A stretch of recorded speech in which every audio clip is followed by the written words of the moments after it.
ವಿಶ್ವ ಪರಿಸರ ದಿನಾಚರಣೆ ಹಿನ್ನೆಲೆಯಲ್ಲಿ ಬೆಂಗಳೂರಿನ ಆರ್ಟ್ ಆಫ್ ಲಿವಿಂಗ್ ಸಂಸ್ಥೆಯಲ್ಲಿಂದು ರವಿಶಂಕರ್ ಗುರೂಜಿ ಅವರ ನೇತೃತ್ವದಲ್ಲಿ ಗಿಡಗಳನ್ನು ನೆಡಲಾಯಿತು.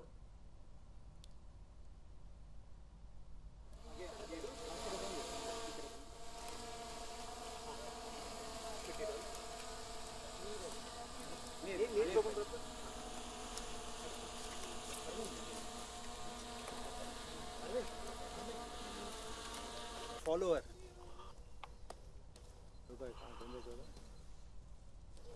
Bring the plants like that towards the camera.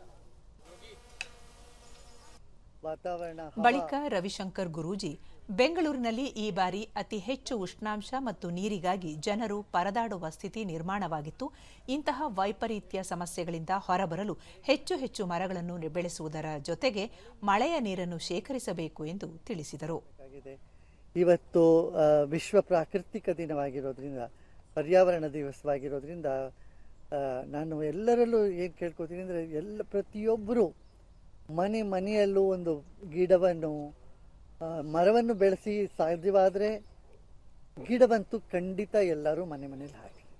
ಪಾಟ್ಗಳಲ್ಲಿದ್ದರೂ ಕೂಡ ನಾವು ಒಂದು ಕುಂಬಳಕಾಯಿ, ಒಂದು ಮೆಣಸಿನಕಾಯಿ, ಟೊಮೆಟೊ ಇವೆಲ್ಲ ಬೆಳೆಸ್ಬೋದು. ಹೀಗೆ ನಾವೆಲ್ಲ ಬೆಳೆಸಿ ಆಹಾರ